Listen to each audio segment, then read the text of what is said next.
The Maple Street bus stop looked like any other in suburban Pennsylvania. A covered bench, a schedule posted on a pole, a trash can that overflowed by Wednesday. But for 20 years, this unremarkable spot held a secret that would haunt everyone who'd stood there on October 7th, 2003. 11 people were present when 24-year-old teacher Lauren Hayes disappeared in broad daylight. 11 witnesses who saw nothing, heard nothing, noticed nothing until it was too late. The number 42 bus arrived on schedule. The doors opened. People boarded, and Lauren Hayes, who'd been standing right there with her teacher's bag, was simply gone. Her bag remained on the bench, papers blowing in the October wind. In 2023, forensic genealogy would finally answer the impossible question: how do you vanish in front of a crowd? The answer was simpler and more terrifying than anyone imagined. When the person who takes you is the person everyone trusts most.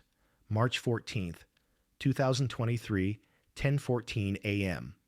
At the construction site in Whitmore, Pennsylvania, foreman Mike Torres was operating the excavator controls. For 3 weeks, they'd been digging foundations for a new shopping complex on an old vacant lot 1 block from Maple Avenue. A routine job, a routine day. Torres had worked construction for 22 years and no longer expected surprises. But that morning, he got one he never anticipated. When the excavator's steel blade plunged into the earth, the metal encountered unexpected resistance. The machine hesitated, the engine growling. Torres frowned and shut off the motor. He climbed down into the pit, his muddy boots sinking into the red Pennsylvania clay. When he bent down, what he saw froze his blood. A skull, partially emerging from the soil, empty eye sockets staring upward at the gray March sky. Torres staggered backward, his hands trembling. His 911 call came at 10:17. In the audio recording, his voice can be heard rising uncontrollably. "I found human bones. My God, get here now." By noon, the site was cordoned off with yellow police tape. When Detective Sarah Chen from the Whitmore Police Department arrived at the scene, forensic teams had already begun their meticulous work. Chen was 38, her dark black hair pulled into a tight bun, sharp eyes scanning the scene, evaluating every detail. She'd been a cop for 14 years and had spent most of her career in Whitmore. She knew this town, knew its streets, its people, its secrets. And she definitely remembered the Lauren Hayes case. In 2003, Chen was still a rookie detective, but that case had affected the entire department. A 24-year-old teacher had vanished in broad daylight in front of dozens of witnesses. No trace, no clue, no logical explanation. The case went cold, the file was archived, and the Whitmore community never fully recovered. Lauren's disappearance remained as a permanent wound in the town's collective consciousness. Now, 20 years later, Chen stood at the edge of that pit, sensing that perhaps answers were finally coming. Forensic anthropologist Dr. Marcus Reed was kneeling, carefully exposing the bones. Reed was in his mid-50s, known for his gray hair and methodical movements. Using a small brush, he gently cleaned each layer of clay, documenting every piece. "Female," said Reed as Chen approached. "Early 20s, probably 23 to 26, height approximately 5 feet 5 inches. Distinct blunt force trauma to the back of the skull. Cause of death was likely this impact or associated intracranial hemorrhage. She's been buried here for at least 15 to 20 years." Chen knelt down to carefully examine the remains. Pennsylvania's humid soil had partially preserved the bones, but the years had been merciless. Still, there were other clues around the skeleton. Remnants of faded blue denim fabric, fibers from a synthetic sweater, pale colors suggesting it had once been green or teal. And then, something that caught Chen's breath, a small gold necklace, its chain long since deteriorated, but the pendant itself still in recognizable form, a small apple, a classic symbol for teachers. Photograph it, Chen said, her voice hoarse, from every angle, and keep scanning the area. There may be more evidence. The teams worked throughout the day. As evening darkness fell, they transported evidence bags containing the gold apple and carefully extracted skeletal remains to the forensic laboratory. Chen stayed at the site, watching the area illuminated by powerful floodlights. This had been a vacant lot for 20 years, covered with unruly grass and loitering teenagers. In 2022, the lot was sold and development plans began. If there hadn't been construction, Lauren, if this really was Lauren, might never have been found. Lauren Marie Hayes was born on June 12, 1979, in Philadelphia. Her parents, Karen and Robert Hayes, were a young couple. Karen, a newly graduated 25-year-old nurse, Robert, a 27-year-old CPA working at a small accounting firm. Lauren's birth changed their lives. An unexpected but passionately welcomed gift. The family spent their first 5 years in a small row house in Philadelphia's Fishtown neighborhood. But in 1985, before Lauren started school, Karen and Robert made an important decision.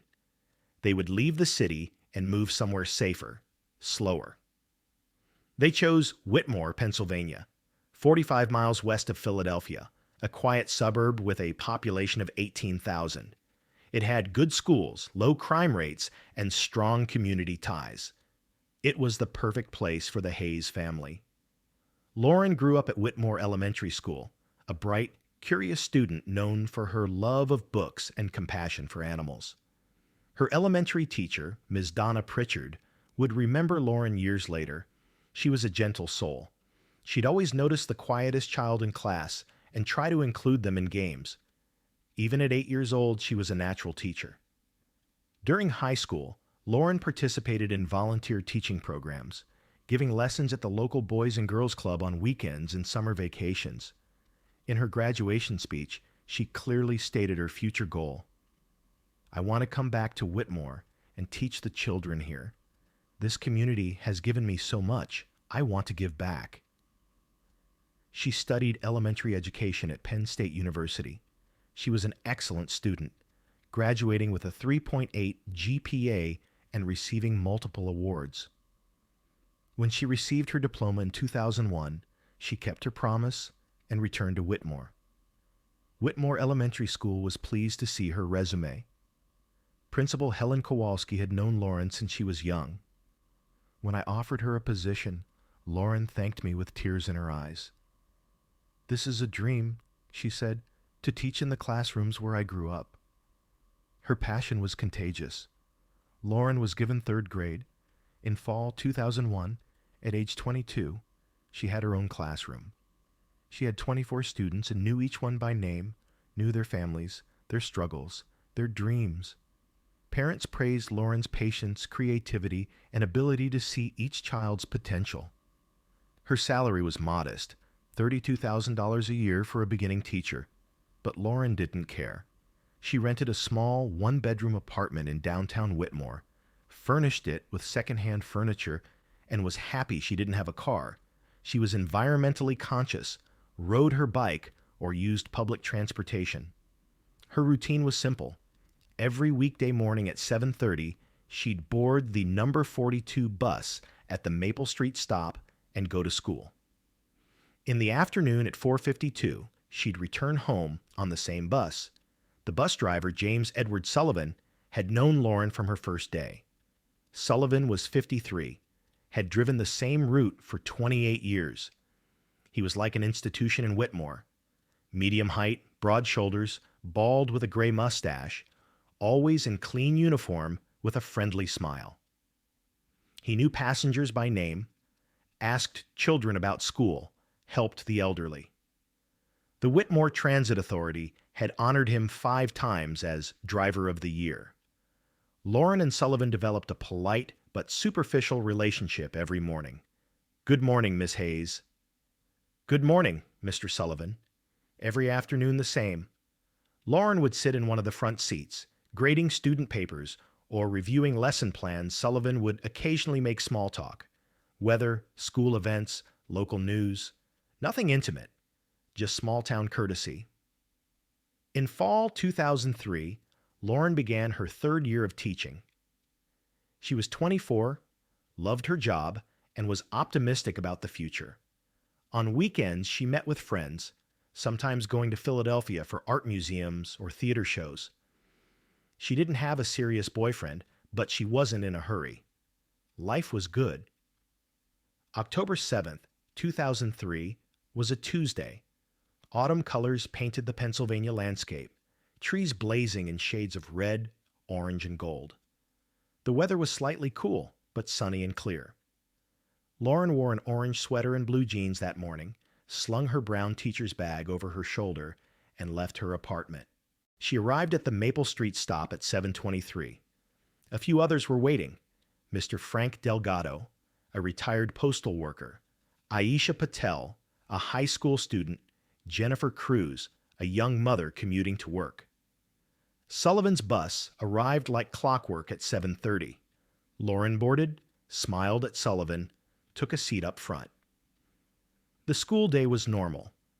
Lauren taught her students long division, chatted with colleagues in the teacher's lounge at lunch, attended a parent meeting in the afternoon.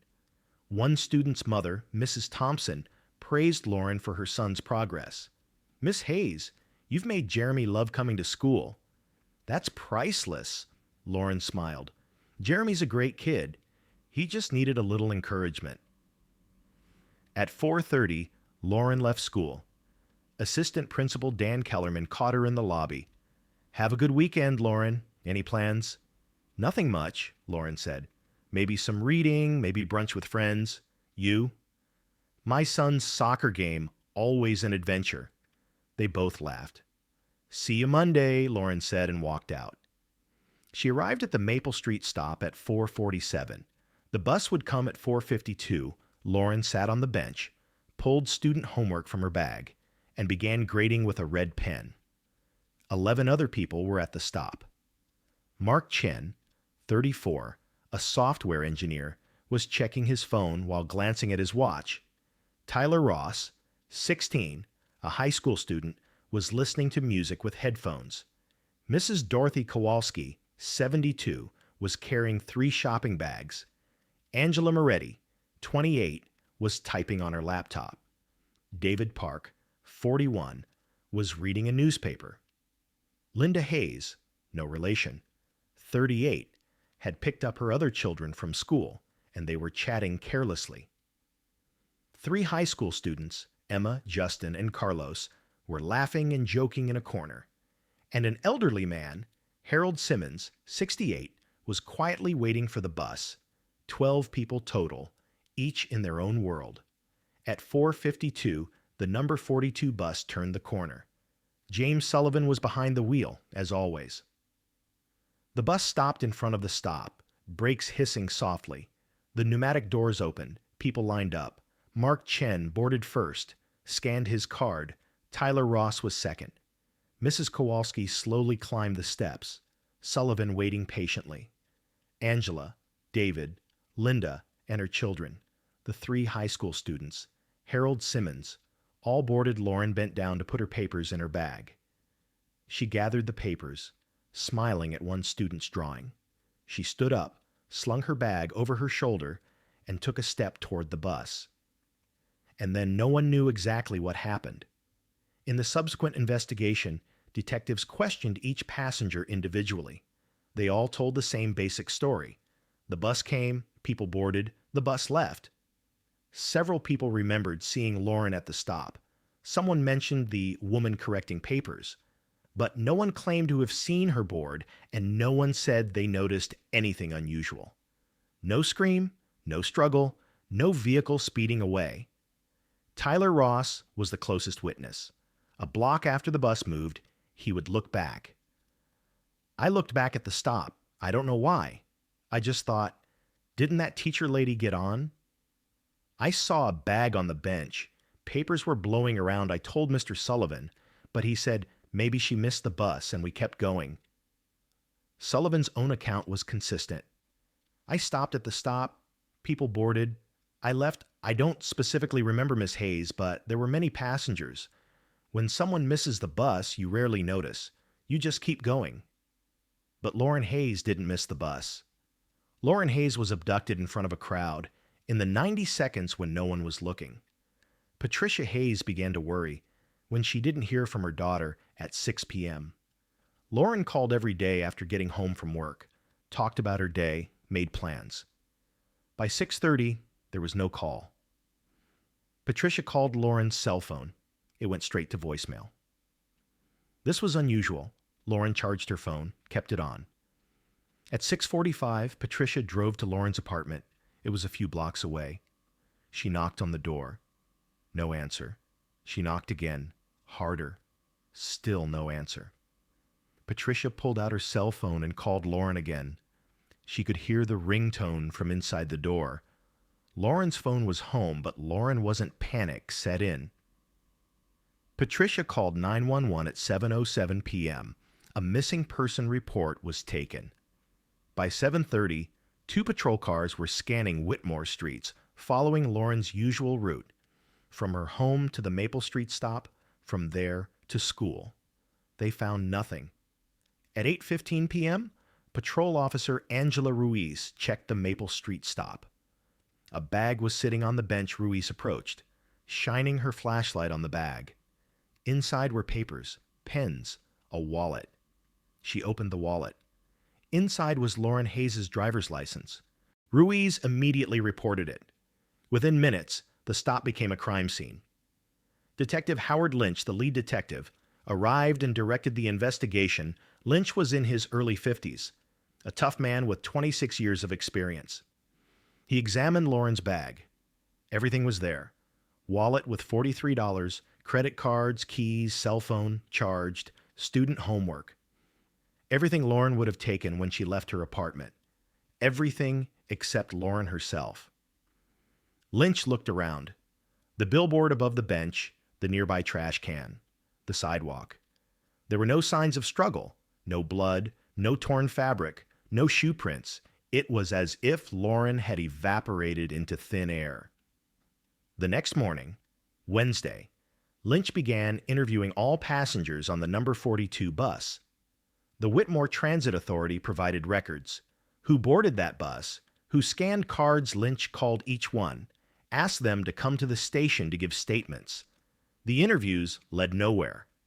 Passengers said they saw Lauren at the stop, but claimed not to have seen her board. Did someone do something to her? No one saw anything. Was there another vehicle? No one remembered anything. James Sullivan came to the station Wednesday evening. He came voluntarily, completely cooperative.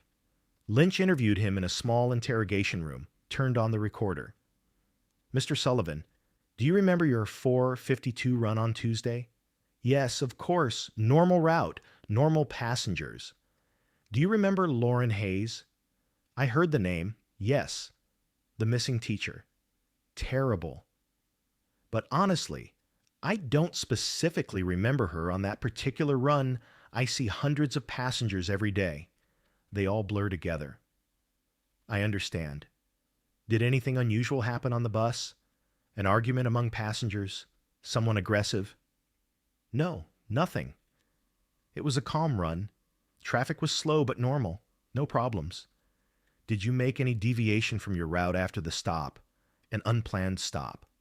No, I went exactly as planned. GPS can verify that. Lynch checked Sullivan's records. 28 years, not a single complaint, no traffic violations, no disciplinary issues. Bus GPS data confirmed Sullivan had followed his route exactly, stop to stop.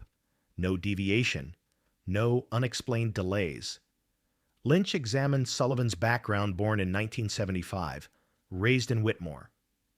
Finished high school, went to community college for a year, then started working at the Transit Authority, married in 1991, had 2 children, divorced in 1998. Currently living alone in a small house outside town. No criminal record, no financial problems, no red flags. Sullivan was clean. Lynch let him go. Days turned into weeks. Lauren's photo went everywhere: posters, local newspapers, news broadcasts. Her family appeared on national media, begging for any information. A $25,000 reward fund was established. Tips came in. Someone had seen someone who looked like Lauren in Harrisburg. Someone else saw a woman in Philadelphia. Every tip was followed. All led nowhere. The FBI joined in November. They sent profilers, analyzed Lauren's lifestyle, routines, social circle. Their assessment was cold. Lauren was most likely the victim of a crime of opportunity. An unknown perpetrator had been watching her, learned her routine, and acted. But how had he succeeded so spectacularly in front of witnesses? Investigators developed a theory. Lauren must have walked away from the stop. Maybe someone approached her, made up an excuse, a request for help, asking for directions. She might have walked to a specific vehicle and been quickly abducted. But this theory faced a problem. 11 witnesses. If Lauren had walked, someone would have seen. Alternative theory: Lauren had boarded the bus but wasn't recorded. Maybe she entered through the back door, didn't scan her card. But why?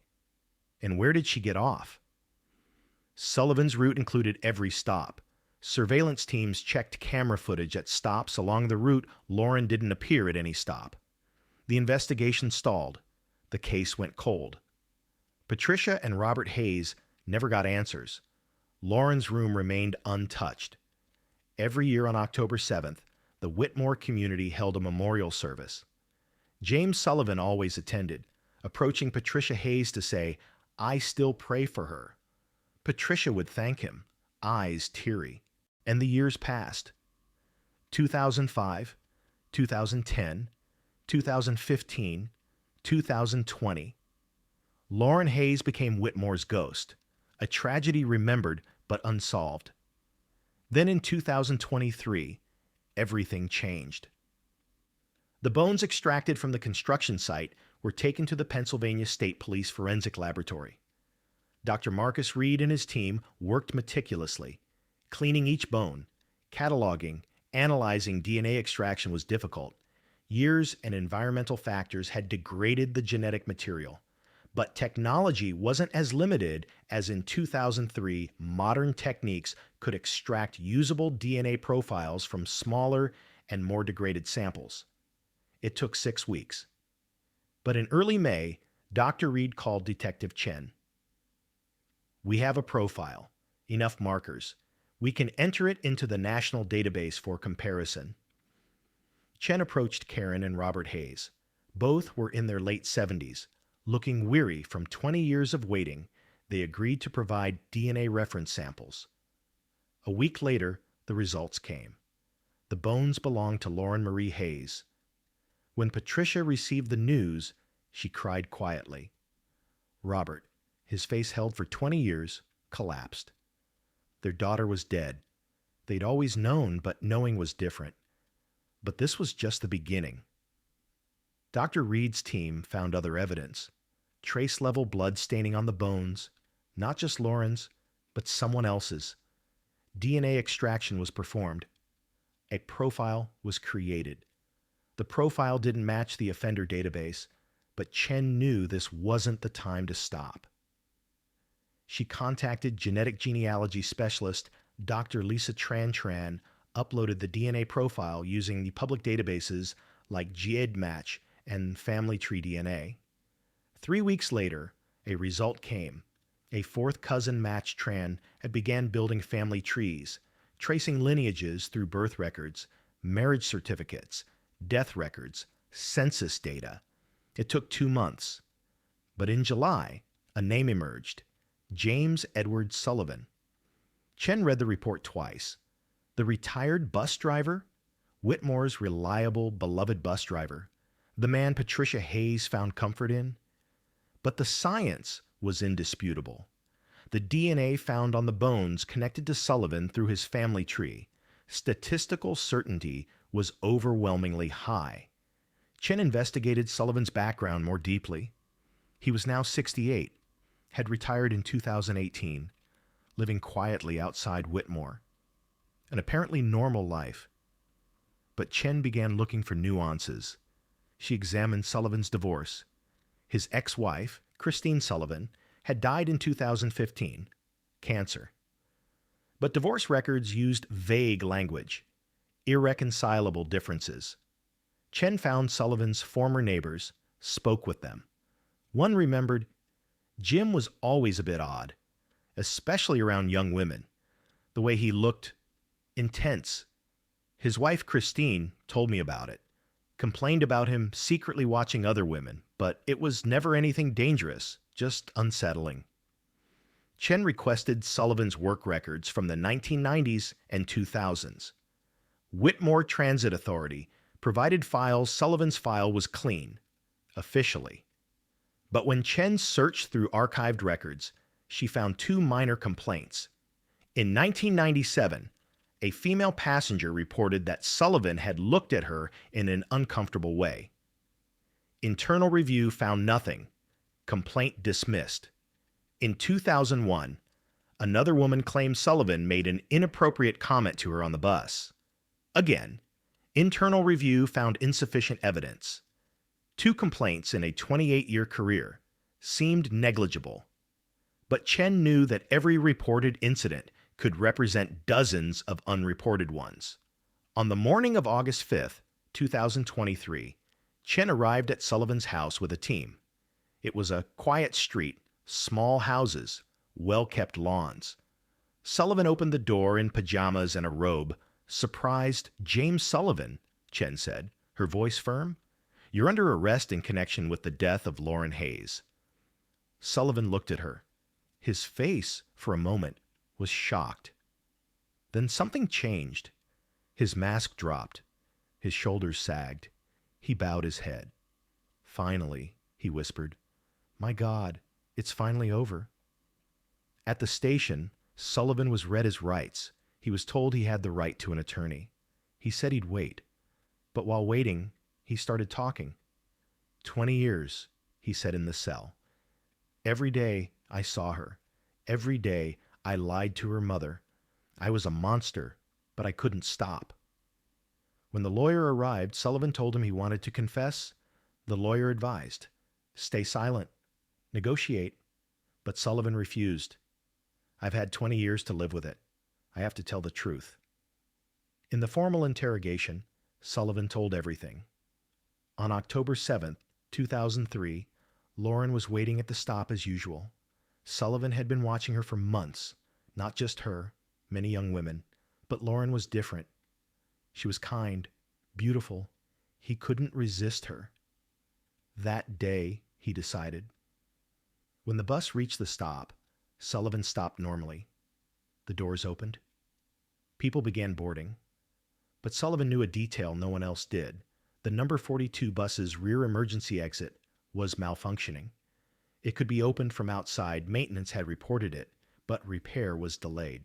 While people were boarding through the front door, Sullivan got up from his seat, walked to the back, opened the emergency exit.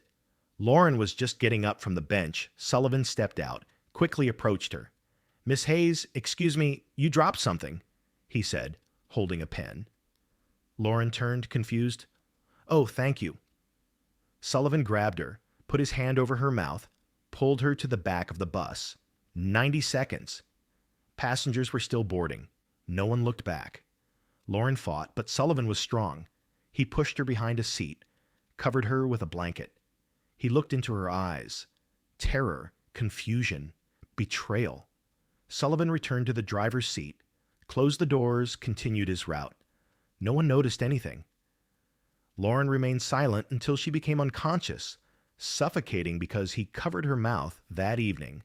When Sullivan finished his route and returned to the garage, Lauren was dead. He took the body to an abandoned construction site where the future shopping complex would be and buried it. He put her bag back at the stop, trying to create the impression of an unplanned escape. Why? Chen asked. Sullivan looked at her. I don't know obsession, control. I've asked myself for 20 years. I never found a good answer. I was a monster. The trial began in October 2023. Sullivan pleaded guilty to all charges: first-degree murder, kidnapping, concealing a body. There was no defense, only guilt. Patricia Hayes was in the courtroom. When Sullivan sat in the penalty box, she looked directly at him. 35 years, Patricia said. I saw you every week. I rode your bus. I trusted you. You took my daughter and lied to me. Every single day. Sullivan closed his eyes. I know. An apology means nothing. But I'm very sorry. Patricia turned and walked away. The judge sentenced him to life in prison without possibility of parole. Sullivan was 68. He would die in prison. Lauren Hayes was buried at Whitmore Cemetery on November 12, 2023, next to her parents. The funeral drew 600 people. Her former students, now adults, came. Colleagues came. The community came. The Maple Street bus stop was covered with flowers. Chen approached Patricia Hayes after the funeral. Finally, peace, Patricia said, exhausted. But 20 years is too long, too much wasted. Chen nodded. I know, but you finally learned the truth, and Lauren got the justice she deserved. Whitmore slowly began to heal. A memorial stone was placed at the Maple Street stop. Lauren Marie Hayes, 1979 to 2003, beloved teacher, never forgotten. And every autumn, when Pennsylvania leaves turn, former students leave flowers at the stop: red, orange, gold, Lauren's favorite colors. If this story moved you, please subscribe and hit the like button. Every subscription helps us continue investigating cold cases that families are still waiting to solve. Drop a comment telling us where you're watching from and which unsolved case you'd like us to cover next.